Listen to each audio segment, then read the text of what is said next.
அடுத்து பாத்தீங்க அப்படின்னா என்னன்னா, இந்த லோட்டாவை தூக்கிட்டு அவர் கிராமத்துக்கு போறாரு. கிராமத்துல வந்து சில மருத்துவங்கள்லாம் செய்யறாரு. என்னன்னா பொட்டாசியம் பெர்மனேட் எடுத்து அதை ஊன்ல கவர் பண்றாரு, அயோடின் வந்து வாஷ் பண்றாரு. அதுக்கப்புறம் வந்து பென்சிலின் இன்ஜெக்ஷன் கொடுக்குறாரு அவனுக்கு. இதெல்லாம் வந்து இவங்க அப்பா வந்து சொல்லி கொடுத்ததுனால இவரும் வந்து ஒரு ஃபர்ஸ்ட் எய்ட் பாக்ஸ் வந்து எப்பவுமே கேரி பண்ணிட்டு இருந்திருப்பாரு. ஸோ இவங்க எல்லாம் டிசிஷன் எடுக்கிறாங்க. நைட்டு தான் இதெல்லாம் நடந்திருக்கு. காலையில 6:30 மணிக்கு மேல பரிசல்ல போட்டு நான் ஊட்டுமலைக்கு எடுத்துட்டு போயிடலாம், அங்கிருந்து நான் வந்து கார்ல ஓட்டிட்டு ஹாஸ்பிட்டல் கொண்டு போயிடறேன் அப்படின்னு முடிவு பண்ணிக்கிறாங்க. இதெல்லாம் முடிஞ்சு நைட்டு 3 மணி ஆகுது. பைராவும் இவரும் தனியா உட்காந்துட்டு இருக்கிறாங்க. அப்ப பைரா என்ன சொல்றாரு, நம்ம வந்து ஒரு லாஸ்ட் ஒரு பிளான் வச்சிருக்கலாம், ஒரு அட்டம் பண்ணலாம் அந்த டைகரை பேக் பண்றதுக்கு அப்படின்றான். என்னன்னு கேக்குறாரு, அது எந்த இடத்துல இருக்குன்னு நம்ம பாத்துருக்கோம்ல, அந்த கேவ் வந்து எங்க இருக்குன்னு தெரியும் நம்ம 2 பேருக்கும்.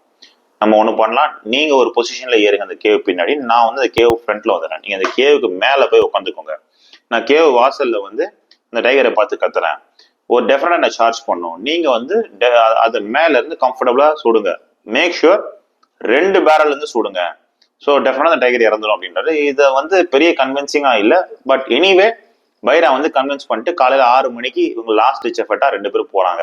ஒரு பொசிஷனுக்கு மேல 2 பேரும் டேவிட் ஆகி போயிடுறாங்க.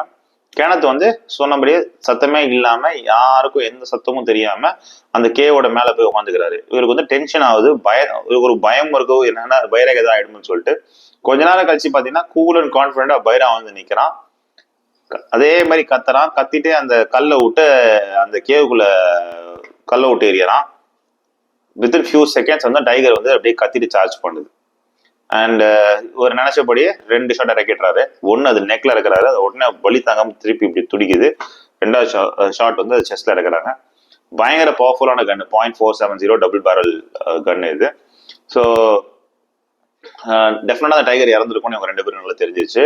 இப்ப இவங்க 2 பேருக்கும் ஒரு பெரிய கியூரியாசிட்டி இருக்கு, என்னன்னு சொல்லிட்டு இந்த டைகர் ஏன் எல்லாரையும் ஸ்கிராச் பண்ணுது பட் யாரையும் சாப்பிடலன்னு சொல்லிட்டு. அப்பதான் எங்களுக்கு விஷயம் புரியுது. என்னன்னு பாத்தீங்கன்னா அதோட நோஸை வந்து ஒரு மசூல் ஓடுற வந்து சுட்டிருக்கானுங்க. ஸோ நோஸ், அதாவது கண்ணுல இருந்து நோஸ் வரைக்கும் ஃபுல்லா எல்லாமே போயிடுச்சு அதுக்கு. பட் மிராக்குலஸ்லி அது ஃபுல்லா ஹீல் ஆயிடுச்சு. ஸோ வாய் வந்து நல்லா தான் இருந்திருக்கு. அதனால வந்து வைல்ட் அனிமல்ஸ் வந்து அது நார்மலா எப்படி டைகர் கொள்ளுமோ அதே மாதிரி கொண்டிருக்கு. ஹியூமன்ஸ் மேல இதுக்கு வந்து ஒரு பயம் வந்திருக்கு. ஸோ அதனாலதான் ஹியூமன்ஸ் சாப்பிடல. அதே நேரத்துல இது சுட்டதால வந்து இதுக்கு ஒரு வெறியும் வந்திருக்கு, அவங்களை ஏதாவது இன்ஜூர் பண்ணணும்னு சொல்லிட்டு. ஸோ இதுக்கு என்ன ஒரு பயம்னா, மேபி அவங்களை சாப்பிட்டா திருப்பி சுட்டுருவாங்களோன்னு சொல்லிட்டு ஒரு பயம் இருந்திருக்கு அதோட நோஸ் கிட்ட. ஸோ அதனாலதான் வந்து ஸ்கிராச் மட்டும் பண்ணியிருக்கு ஹியூமன்ஸ். ஸோ இதுதான் அதோட எண்ட் பாயிண்ட் சொல்யூஷன். அன்பார்ச்சுனேட்லி ஒருத்தன் பண்ண தப்பான காரியத்தால எவ்வளவு பேரோட லைஃப் பாதிக்கப்பட்டிருக்கு பாருங்க. அவன் தேவையில்லாம அதை மேட்ச்லாக் பிஸ்டல்ல வச்சு சுட்டிருந்தானா, unnecessary. Seriously, it's unnecessary.